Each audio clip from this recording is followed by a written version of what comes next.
On habite chacun dans nos maisons, on travaille à l'extérieur et on donne bénévolement du temps pour faire le jardin, du travail, du bricolage, etc. À Sainte-Soule, à une quinzaine de kilomètres de La Rochelle, se trouve un écovillage d'habitat participatif appelé l'Oasis des Tisserands. Écovillage et habitat participatif, il n'en fallait pas tant au Pandarou pour avoir envie de s'y rendre, chose que nous avons faite au début de l'été. Nous y avons rencontré Janine, à l'origine du projet avec son mari Joël et quelques habitants. Ça s'appelle Oasis des Tisserands. Oasis au sens de Pierre Rabhi, qui est le fondateur des Oasis, qui est l'initiateur de cette idée d'Oasis, et des Tisserands au sens d'Abdenour Bidar, qui a écrit un livre qui s'appelle Les Tisserands, et dans lequel il dit que les tisserands sont ceux qui réparent le tissu déchiré du monde en créant du lien avec le meilleur d'eux-mêmes, avec les autres, avec la société, la nature, l'environnement et avec la spiritualité. Et c'est grand comment ce village? Combien de personnes y vivent? Le terrain fait 7800 m². Quand toutes les maisons seront vendues, tous les habitants seront présents, on sera 12 familles ou foyers, c'est-à-dire ça peut être une personne seule comme une famille avec enfants ou un couple. Actuellement, il nous reste 3 lots à vendre, dont un logement social, et parce qu'on a 40% de nos logements qui doivent être des logements sociaux. On en a déjà 2 qui sont achetés, un qui est habité et un autre qui est en rénovation. Et un 3e qui est à vendre, puisqu'on vient d'apprendre il y a 2 mois qu'on avait un nouveau logement social à construire. Si aujourd'hui l'Oasis des Tisserands compte une grosse douzaine d'habitants, ce seront environ 20 personnes qui l'habiteront à terme, dans un esprit à mi-chemin entre la propriété individuelle et collective. Chacun est propriétaire des parts qui correspondent à sa maison ou son appartement, et nous sommes tous propriétaires en indivision de tout le terrain et de tous les lieux communs. Donc là, on est dans le verger, il y a la piscine derrière nous, il y a la cuisine d'été à côté de la grande bâtisse. On va construire dans les bâtiments du fond, qui sont des anciens garages, on va construire une buanderie. Pour l'instant, on a mis les machines dans la cuisine d'été. On va construire un atelier de bricolage commun. Tout ça sont des lieux qu'on partage financièrement et au niveau de l'utilisation tous ensemble. Car quand on rejoint l'Oasis des Tisserands, après un processus d'intégration que Janine vous explique dans une version podcast plus longue, on s'engage de fait à participer à la vie de l'écovillage via des chantiers participatifs divers. C'est pour du bricolage dans une maison, c'est pour du bricolage dans le jardin, ça a été pour nettoyer les murs de la grande bâtisse, c'est pour broyer des branches, tout ce qui... Voilà, ça pourrait être pour... nettoyer les volets, refaire les volets de la grande bâtisse, par exemple, qui ont besoin d'être rénovés, des choses comme ça. Ça a été pour faire le poulailler, ça va être pour construire un local à vélo. Qui dit vie en communauté dit organisation, répartition des tâches et prise de décision. Et bien évidemment, cela se fait de manière collective, toutes les semaines ou tous les 15 jours, lors de réunions plénières avec tous les habitants.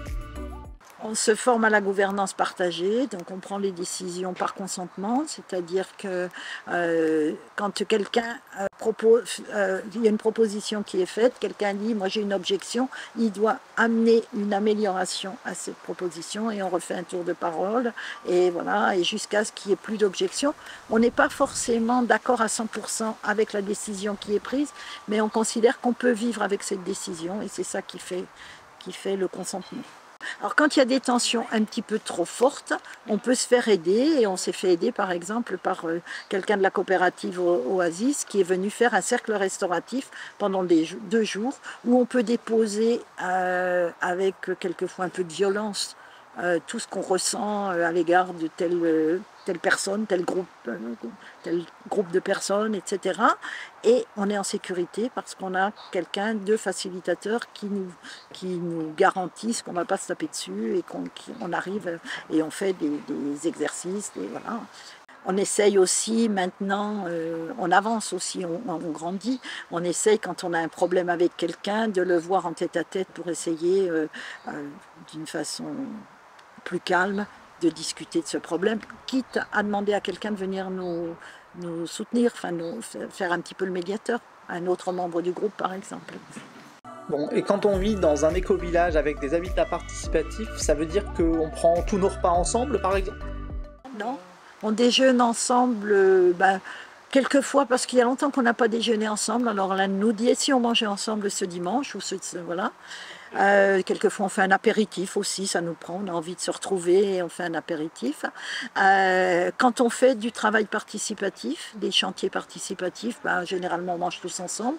On fait une auberge espagnole, c'est-à-dire que chacun apporte quelque chose et voilà, et on mange tous ensemble. Et aujourd'hui tu venais, c'était l'occasion aussi de te rencontrer, de voir plusieurs habitants et tu es invité à manger avec nous. C'est avec grand plaisir que nous avons accepté et partagé quelques bonnes chairs avec l'ensemble des habitants. Résolument tourné vers l'extérieur, l'Oasis des Tisserands héberge également un espace de coworking, une salle de formation souvent occupée par des acteurs et actrices du territoire et un local à vocation commerciale dont l'usage n'est pas encore défini. Avant d'aller à la rencontre d'autres habitants, on ne peut pas faire l'impasse sur le volet éco-responsable des habitations, toutes construites et rénovées avec un maximum de matériaux biosourcés, locaux et performants, grâce majoritairement à des professionnels de la région. Les isolations sont par exemple réalisées en chaux-chanvre, matériaux naturels très isolants. Il y a aussi de la place pour quelques innovations, comme les fenêtres pariétaux dynamiques très isolantes et chauffantes, ou, notre péché mignon chez les Pandarous, des jardins sur les toits. Les toitures de certaines maisons sont en effet végétalisées avec du substrat réalisé avec des coquilles d'huîtres et de moules revalorisées. On y trouve des plantes mellifères pour les abeilles, l'objectif est d'avoir à terme des ruches, mais aussi, plus inattendu, des potagers. Allez, assez butiné, on part à la rencontre des autres habitants de l'Oasis pour connaître les motivations qui les ont poussés à rejoindre cette aventure. Je suis arrivée là avec ma petite famille, plus exactement avec mon compagnon Romain, quand on a appris qu'on allait avoir un enfant et qu'on a cherché à s'installer à La Rochelle. On a cherché des logements basiques, on est tombé dans des lotissements et ça nous a fait vraiment déprimer de voir des petites maisons minuscules avec des murs de 2 mètres de haut à l'extérieur pour pas voir les voisins. Et du coup, quand on a entendu parler de l'Oasis des Tisserands, tout de suite ça a fait tilt et on s'est engagé assez rapidement dans ce projet-là. Donc nous, ça fait un peu plus d'1 an maintenant qu'on habite ici. Et en parallèle, une fois que je me suis engagée dans le projet, j'ai eu envie de m'engager un petit peu plus et je suis devenue il y a un certain temps maintenant coordinatrice du tiers-lieu qu'on accueille sur le site également. Donc je travaille à temps partiel aussi ici. Et moi à la base ce que je cherchais c'était plutôt expérimenter quelque chose que je connaissais pas, la vie en collectivité, comment s'entendre en collectif, mener des choses qui nous dépassent, qui sont quand même plus grandes. Enfin, c'est un projet qui est quand même assez énorme. Et puis pour Beryl, je me disais que c'était un super socle pour un petit bout de chou de commencer par une vie en collectivité, même si c'est pas qu'on se voit tous les jours les uns les autres et tout, mais c'est un petit village qui tourne et moi j'aimais bien cet environnement-là pour lui, quoi. En fait, à la base, je suis rentré en tant qu'ingénieur de formation, je me suis questionné sur l'éthique, qu'est-ce qui est bon ou pas bon pour l'humain en général. Et du coup, j'ai rêvé une maison écologique, j'ai rêvé consommer moins d'eau, manger moins de viande, etc. J'étais plutôt dans cette dynamique-là. Et puis au final, je me suis dit, le plus gros challenge, c'est apprendre à vivre ensemble avec d'autres personnes. Et donc l'Oasis, ça s'est un petit peu imposé comme une évidence, quoi. C'est comment apprendre à vivre ensemble et au-delà de ça, une fois qu'on aura réussi à mieux se connaître soi-même et les autres et comment faire groupe, là il y aura des belles perspectives pour construire un monde meilleur après, quoi. Et donc décider finalement de consommer moins d'eau, moins de viande et que ça sera naturel. Là, ça ne sera pas juste un effort individuel, ça sera un effort de groupe. De belles et nobles attentes. Mais parfois, entre la théorie et la pratique, il y a de petites différences. Alors, comment ça se passe en vrai ? C'est pas si facile. Ma vision du groupe a complètement changé. C'est difficile en fait. Faut apprendre à clairement vivre ensemble, passer au-delà de, dans une vie plus classique, on va dire, si quelqu'un ne nous plaît pas ou des situations ne nous conviennent pas, en fait, on change, on consomme d'autres situations. Ici, non, on consomme la situation dans laquelle on est. Et donc l'idée, c'est de se surpasser et aller vraiment dans les tripes pour se transformer en fait, en profondeur. C'est ça qui est pas facile. Alors les moments difficiles, oui, il y en a eu. Ça passe... en fait, c'est simple, ça passe par la discussion. Faut savoir parler en son jeu, comprendre son propre besoin. Ça demande d'aller chercher en fait au fond de soi-même un peu ce qui dérange, parce que ce qui dérange quand on pointe du doigt en général, c'est le premier réflexe de dire ouais, il y a ça qui va pas et tout. En fait, ça parle de quelque chose qui en nous finalement n'est pas clair, et en fait ça permet simplement de se mettre au clair avec l'autre. C'est toujours une opportunité en fait d'apprendre. En fait, c'est un peu la grande école de la vie en collectivité, quoi, je dirais. On partage des valeurs qui sont vraiment communes, clairement.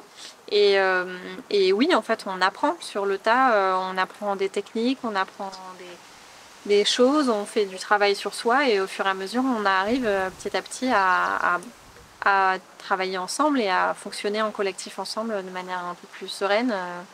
Et des fois, on trébuche et on réapprend autre chose et on continue, quoi. Donc ouais, ça fonctionne. Et une fois les difficultés passées, ou à tout le moins prises à bras-le-corps, on imagine qu'il y a de beaux moments collectifs aussi. Oui, les repas en collectif, c'est vraiment super. Et dans l'assiette, on voit la diversité des gens en fait. Et ça, c'est un moment de plaisir. Hein. La nourriture, ça a toujours été un moment de plaisir pour moi, mais le fait de le partager en groupe, ça c'est génial. Alors moi je suis plutôt un homme, j'aime bien l'action, j'aime bien faire, et ce que je trouve génial, c'est quand on se mutualise tous sur un week-end, un temps dédié pour s'occuper du lieu. Et là c'est dingue le travail qu'on peut abattre en une journée, entre le matin et le soir. Le site a été transformé, il y avait des gros tas partout, ça pouvait être moche à certains endroits, et pof, avec 10 personnes bien motivées dans une bonne ambiance, on déplace un peu des montagnes, quoi. Et donc ça c'était plaisant. Et si vous deviez résumer cette aventure, loin d'être finie, en quelques mots? En un mot, ça serait vraiment coopération, quoi. C'est vraiment ce pourquoi je suis venue et ce qu'on expérimente et qu'on apprend en fait au fur et à mesure, et qui est la clé de voûte de tout notre projet. Donc ça serait coopération, ouais. Moi j'ai le mot exceptionnel. C'est une aventure un peu hors du commun quand on sait le nombre d'oasis qui existent. C'est prenant, ça demande beaucoup d'investissement. Donc exceptionnel, investissement et apprentissage. Atypique, transformateur, et hâte de pouvoir bénéficier de de toute cette expérience, quoi. Le message, c'est que c'est un lieu agréable à vivre. On a 3 maisons à vendre, dont un logement social, et on serait ravis d'accueillir de nouvelles familles ou de nouvelles personnes pour partager notre vie ensemble. Il faut que ce soit des gens qui ont envie de vivre ensemble. Ensemble. Pouvait-on conclure ce reportage sur un autre mot? Si vous êtes curieux d'en connaître plus sur cette oasis, n'hésitez pas à écouter la version longue des entretiens dans notre podcast en lien sous la vidéo. Le mieux étant encore d'aller faire directement un tour à Sainte-Soule et de constater par vous-même que cette oasis qui s'apparente à une utopie est loin d'être une illusion.